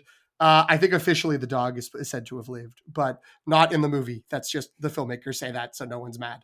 And you know, like this shark has done some bad things locally that it's like, but like sharks do, like if sharks come for you, it's really bad. Let's give a story about that and have it be tied to this really interesting historical moment where it's like, again, like it's amazing because it does end with Quint being like, anyway, we did our job. And it's like, yeah, and that job killed like tens of thousands of people. Like, that's also like, are we sure? Now, maybe in 1975, it was just sort of like, yep, good. Like, we did it. We got the atomic bomb in place. But it does feel like it adds so much complexity and complication to his character and also to the sort of threats of people and the threats of nature, without sort of overstaying its welcome. It's like he tells a story. The story makes sense in the context of this, that like these three guys are sitting around telling tales. He had a particularly long one, and then they all start singing songs like you do.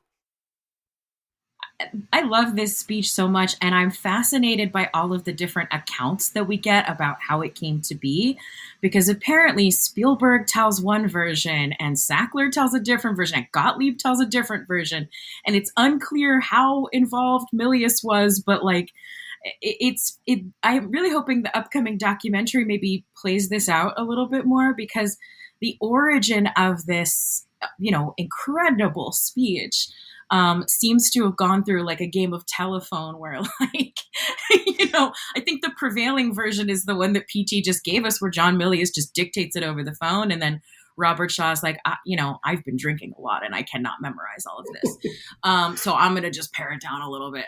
And I do think that's probably close to the truth, but it'll be fascinating to see if they dig into that anymore, because it's like, to me, an interesting mystery at the heart of this. Like, how did this speech, maybe the most iconic speech from the movie, and maybe one of the most iconic movie speeches of all time, possibly, how this actually came about.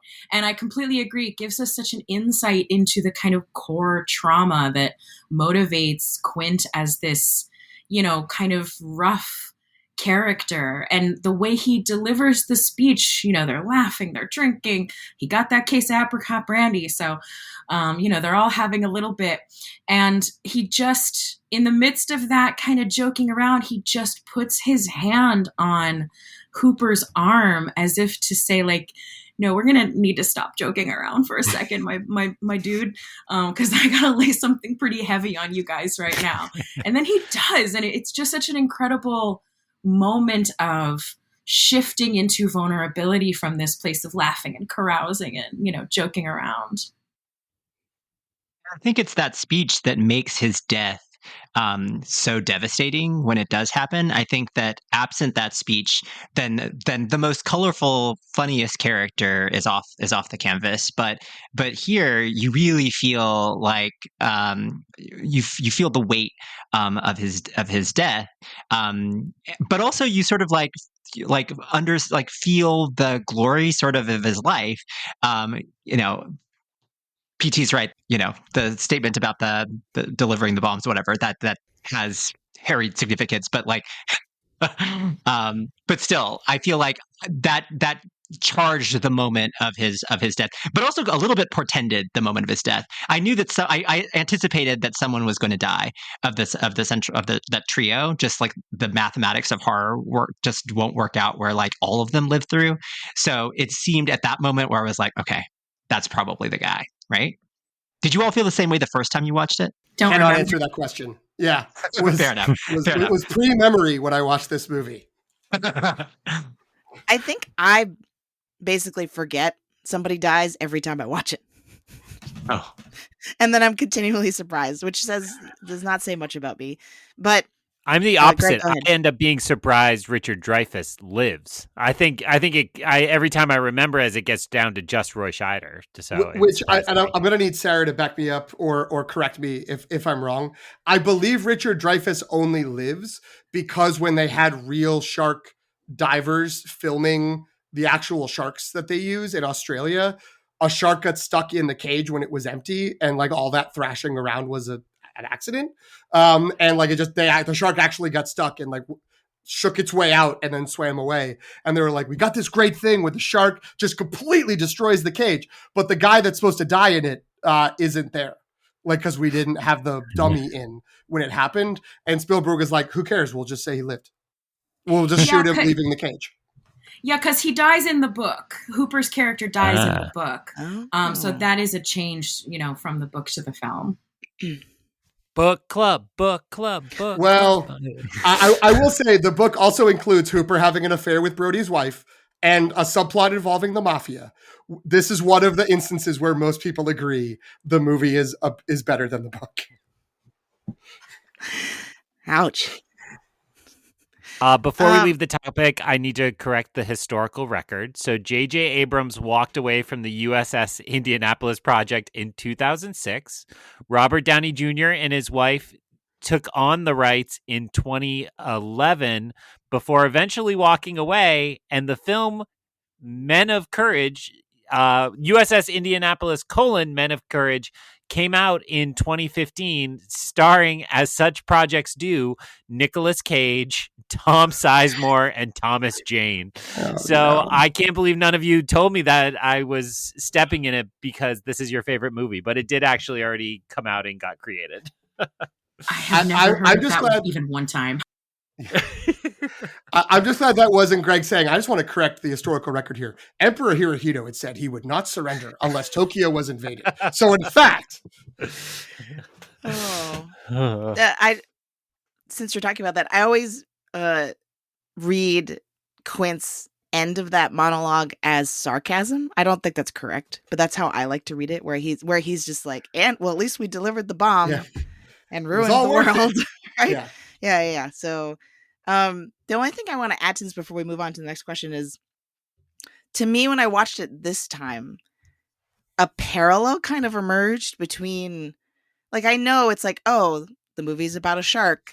His story has sharks in it, right? But I think it goes a lot deeper than that in terms of, in the story he's telling, the sort of military industrial complex is parallel to kind of the tourism of Amity, right? In the sense that it's like this system that doesn't necessarily care about individual people, and individual people are expendable to keep the machine going. And so the fact that to me, this I don't know why, but this viewing made me think that that's sort of why the speech is in there, is like to kind of like offer up another situation in which sharks are, have a buffet available because humans are too cold and kind of like unfeeling towards each other to actually like save them from sharks. But yeah, I don't know. Yeah, I don't know why that popped up this time, but hadn't before. But I agree. I've been holding back on doing this, but I want to do it at least one time. Antonio, you did mention it already, but like, did you know anything about that speech going in? Like, were you prepared at all for that moment for everybody to be like, oh, he's going to talk for like 5 minutes about World War II? I knew shockingly little about the movie. Okay, interesting. Well, to be fair, it is one of those movies where like the same 3 clips that aren't any of the speeches get shown over and over. So like if you haven't actually watched the movie, that's more, and I think that's why Antonio went in with the expectation that this is just about a shark swimming around killing people, right? And unlike what, as Sarah correctly was saying, the lineage of the Indianapolis speech being complex, the version I gave was Spielberg's. At least Spielberg in 1995, which is when the last documentary I watched was made. That was his version of the history of it. There is at least agreement on the most famous line, which is that Roy Scheider ad-libbed, "You're going to need a bigger boat," because all the writers are like, "Yep, I wish I had said that. That would be great."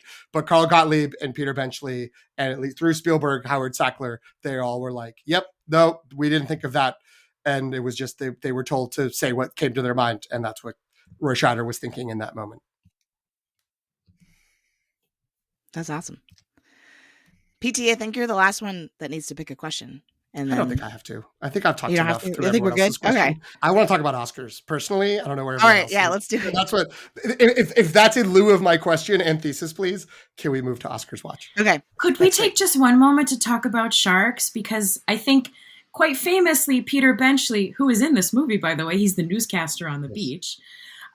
He has famously said that he really regrets this book and the havoc that it's, wrought on the kind of shark ecosystem. People are, killing sharks. People, think of sharks as this kind of massive danger. And sharks are dangerous. And, with climate change, they are coming closer to our shores sometimes, which is bad for us. But it's, I think, worth noting that he really regretted the long legacy of this film as kind of making people more afraid of sharks than was maybe, rational for our relative engagement with sharks. So I just wanted to bring that up because I do think there is a potentially kind of, shark propaganda. There's a lot of anti-shark propaganda in this movie that, I think it's unfortunate that it has had real world consequences because, most sharks aren't out in these streets just eating, exploding children in 3 feet of water. So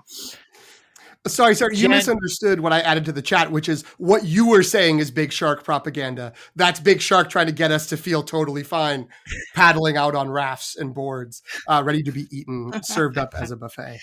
Yes, I'm representing big shark today. Jen, you alluded a little bit to your viewing circumstances, but am I correct in remembering that you watched Jaws this week with 2 shark experts of world renown? So, yes. So I'm happy to report that, the pendulum is swinging back towards pro shark because when my kids, obviously they're 5 and 8. I probably shouldn't have shown this to them at all, but they were there and I needed to watch this before today. So here we are. But they immediately were like, Mom, movie is not realistic because a shark is never going to do that. They're like, sharks only eat people by accident because they think they're seals. They only they just started spouting shark facts at me in a way to be like, this movie is ridiculous and we don't agree with it. PT's putting in the chat big shark propaganda. So they were very much like pro-environmentalist, they were like little conservationists being like, the shark is just doing what, it was both unrealistic and unfair to the shark, I think, because they were like, it's not the shark's fault, it just needs to eat. It's an apex predator, Mom. So I thought that was really interesting because they did not grow up with this movie, right? Maybe I've changed that now. Hopefully not. They didn't seem anti-shark or afraid of sharks. We went to the pool today. They didn't mention anything about sharks. So I think we're okay.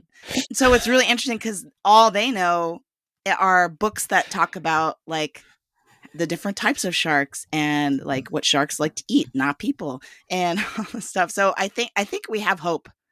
Big shark is on the rise. And I will, I will note, not to joke, that one of the people in our party that went with Antonio and I to Vidiots is a marine biologist who works at an aquarium with sharks. And I was like, this movie isn't a problem for you, right?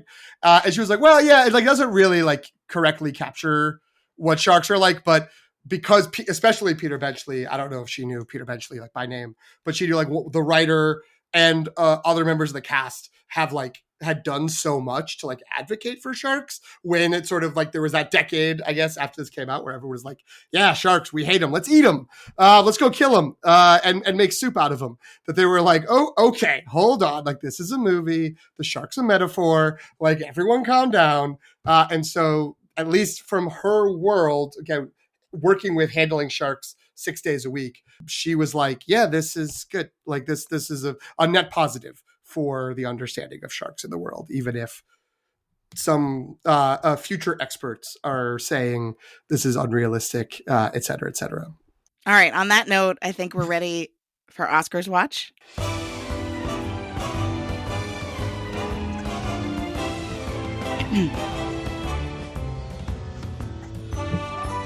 So I am, as you listeners can probably hear, losing my voice a little bit. So does someone else want to give us the rundown of what this won and was nominated for?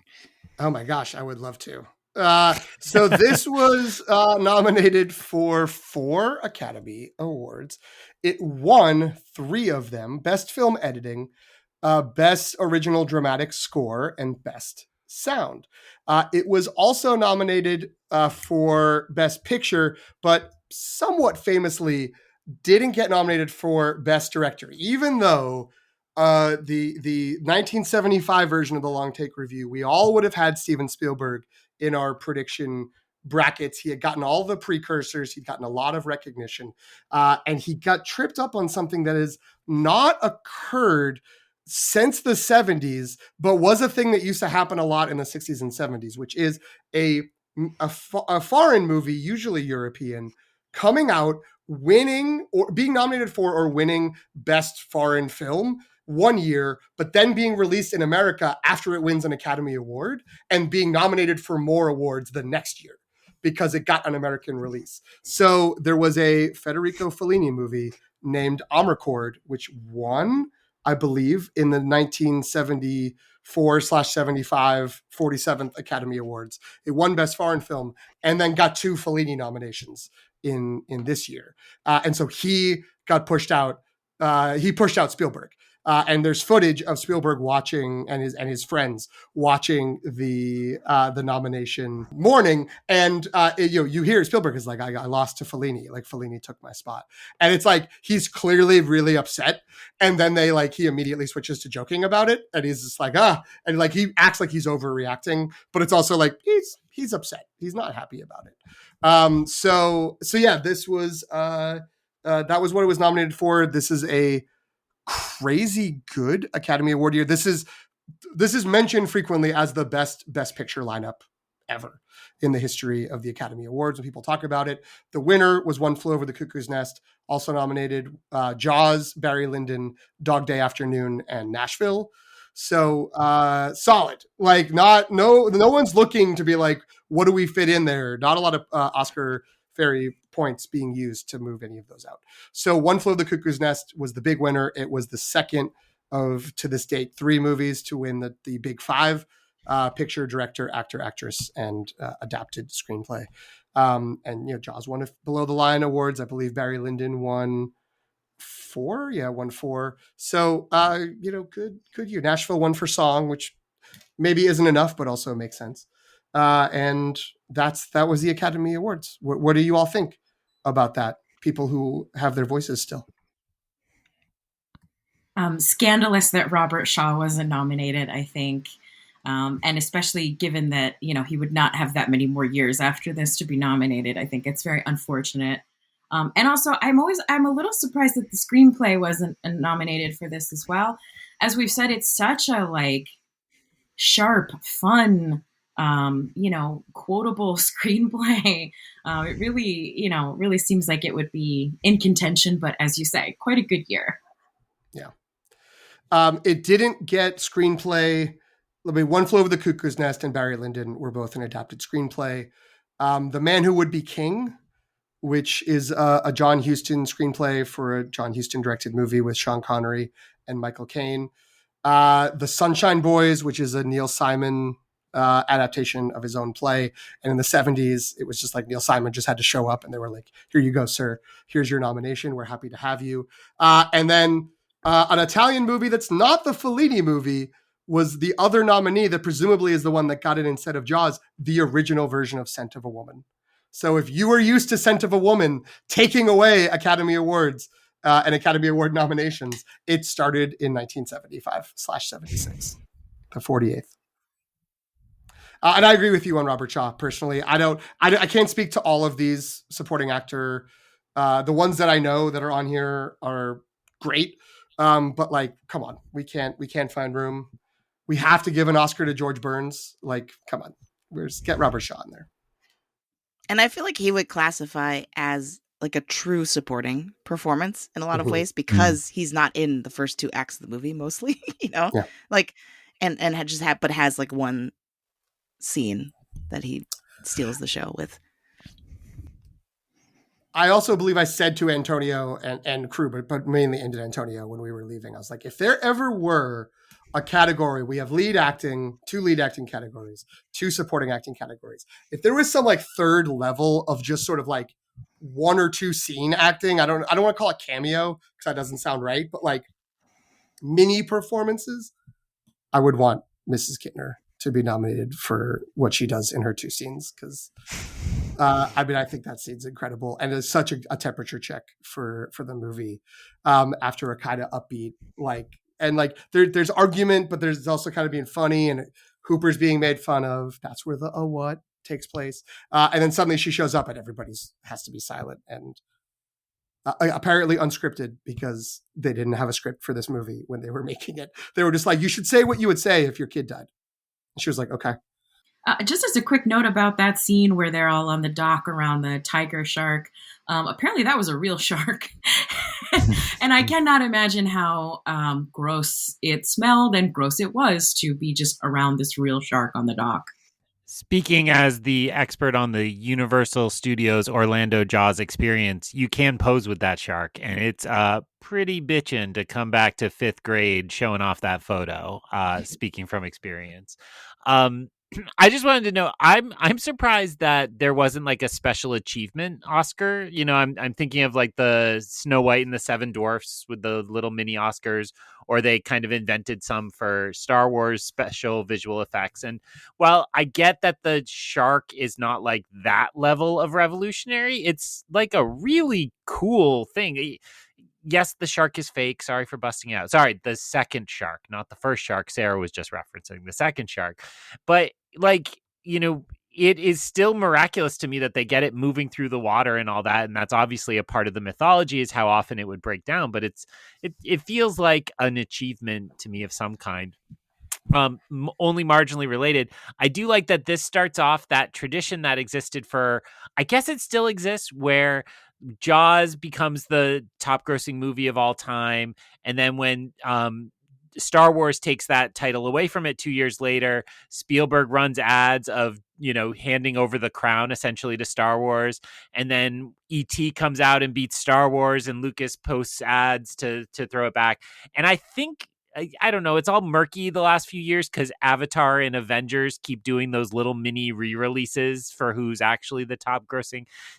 But I think they were still doing that kind of big full page ad in Variety to congratulate. And I don't know, growing up, I always thought that was really cool that there's no like Oscar at the time for what is it's a Golden Globe for cinematic achievement or whatever. Box office achievement. And box office. Yes. Yeah, Yes. So there's no Oscar for that, but I kind of like that they would just acknowledge and celebrate each other, and I like when, you know, people are nice to each other in that sense. I think that the reputation that the movie had, which was for younger than the movie, but maybe the same age as us, people, like, it's similar to Titanic, where if you were paying attention to movies in the mid to late 90s, it was just like, Jim Cameron's making a movie. It's a mess. It's a disaster. It's taking forever. It's going to be awful. It's going to be like a boondoggle forever and ever. Then it comes out. Everyone loves it. It's the highest grossing movie of all time. That's what Jaws was from 1974 to 1975. So I think the reputation was already out there of, well, the shark didn't work. How can we give it an Oscar? Because there was no visual, like in this era, there was, if only one movie made it past, maybe this still happens. I don't know. It just never does. But maybe this, in the rules, this could still happen. If only one movie advances from the precursor stage, it doesn't get listed as a competitive Oscar. It's just a special award. So that's why Star Wars has a special a special achievement award. It's because no other movie got nominated in sound. It does have a competitive award in visual effects because Close Encounters got nominated against it and lost presumably by a lot. So the movie everyone agreed was like, well, this was the technical achievement of the year, is the Hindenburg, the movie about the Hindenburg. And so it has a special achievement sound effects and a special achievement visual effects Oscar, 2 Oscars from this year. And apparently Jaws wasn't in the running for either. Well, that movie also really blew up at the box office. So what can we say? Oh, God, the humanity of that joke. Any other either Oscars you think this should win? Like if Jaws were to come out this year, what would you want it to win? I mean, if it came out this year, production design and costume design, it looks just like the 70s. Wow. Okay.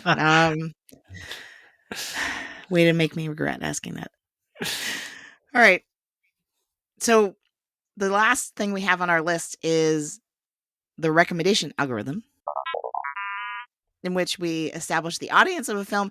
So because this film is 50 years old, we want to end with this but a little bit different than what we normally do with new releases. So we already did this a little bit at the beginning, so maybe we don't even need to do this. But if listeners are like, wow, this was my first time watching Jaws. I'm such a huge fan of the Long Take Review. I watched Jaws for the first time and then listened to this episode. Hi, all two people that I maybe apply to. But like, what are other films that if you are in love with Jaws, like what are other films that you would recommend? This is very obvious, I think, but like the mid 70s through late 80s peak of Steven Spielberg. Like if you connected with this, like his filmmaking abilities and style carry forward. He has Close Encounters of the Third Kind. I'm going to skip some of the ones that aren't very good, but Close Encounters of the Third Kind, Raiders of the Lost Ark, E.T., your mileage may vary, but Indiana Jones and the Temple of Doom, Indiana Jones and the Last Crusade. Is that what you want to say? That's 3 times you've referenced Indiana Jones. You're stealing my bit. Sorry, Greg. Wow.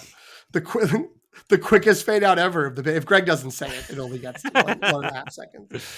So yeah, peak is that. I mean, that's a questionable thing because he was great for decades later on. But I would say from this movie up to Jurassic Park, look at any Steven Spielberg movie. Potentially Jurassic Park is the most immediately analogous one because it's another big beasts are coming and they're going to try to take you out.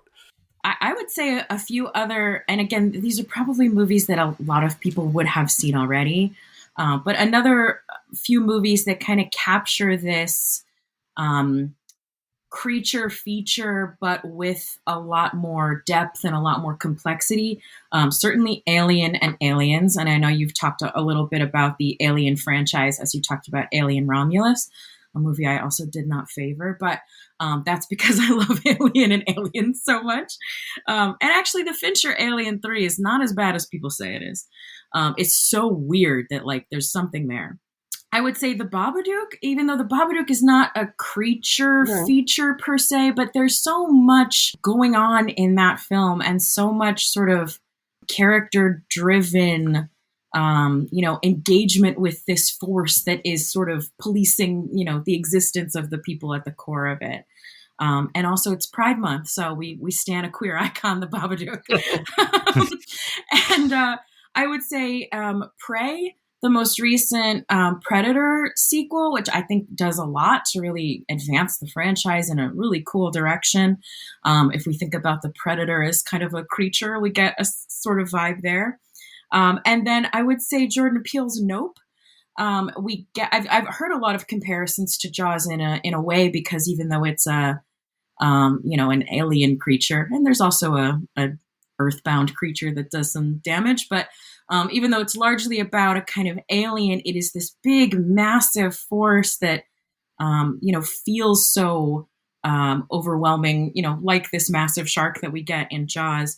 And I think it, makes some similar moves, but and also, what is the sea if not just space, but it's here? Like, we don't know what's going on down there. So I think a space creature is more analogous to a shark than people might want to believe. That really sounded like an endorsement for Sequest DSV from my. I love Sequest. I would watch it again right now. 2 silly recommendations-ish. I agree. I can't believe PT just endorsed 1989's Always, the worst Spielberg movie I think I've ever watched. But I will say I think this podcast has established we find Spielberg to be totally taken for granted, right? And PT has offered many times that if you take like very recent Spielberg that everybody ignores and is like, it's fine, it's whatever, like any other director would kill for some of these later entries in the Spielberg canon because they're so good. One of the things that made me kind of stop taking him for granted was the, I think it's original to HBO or Max or HBO Max or HBO Don't Call Us Discovery anymore, which is the Spielberg documentary that they did, I think, I just looked it up, 2017. And it's not like a serious, hard-hitting, let's explore the artistic merits. It is very much, hey, he's still alive and everybody will come talk to us about him. Let's just celebrate him. But a lot of the stories that were told tonight, I heard on that documentary, and then fill that in for Raiders, for Jurassic Park, for Schindler's List, for like everything across his career. It's a really fun watch. And then the second thing is just kind of echoing something Sarah said earlier. Hey, horror is really fun right now, and it's one of the small areas of the box office that is reliably like overperforming. And I've been doing this quixotic letterbox project where I try to keep up with whatever is on the most watched list, and that has made me watch way more horror in the last 3 years than I used to. And I have seen some gnarly stuff that I can't forget and would like to forget, but I have also seen some really, really awesome movies and some really creative films. Right now in theaters, I mentioned Dangerous Animals. Bring Her Back is a really gnarly movie that's out right now, and there are a few others that have been out this year or the end of last year. That is not an endorsement of M3gan 2.0, but anything else, give it a try. Go see horror, because horror is way more fun in the theater with a big crowd of people. My recommendation is actually for a book. So we didn't really have time to talk about the sort of legacy of this movie on filmmaking and film history, but there's a book called Blockbuster by Tom Schoen. I guess the full title is technically Blockbuster: How Hollywood Learned to Stop Worrying and Love the Summer. So it was like about how summer blockbusters weren't a thing before Jaws. So if you listen to this whole episode and you're like, where's my film history? You can go read that. There's my footnote. Antonio, did you have any closing thoughts? Well, I mean, I'm the weird one who hadn't seen Jaws, right? So, and of the movies that were just listed, I mean, I've seen Nope, Aliens, Jurassic Park. I've never seen any Indiana Jones movie ever. So I will fix it. I'll fix it. PT is slowly making sure that I make up for all of this. So don't worry, I'm on it. Right. This exercise has convinced me that like I need to go back to watch these, especially when they come out in theaters. I think part of it is that I don't want my first experience to just be streaming by myself in my home. It's nice to watch these films with a group of people in a theater. So I'm glad that I did this. I'm glad that I got to talk about this with all of you.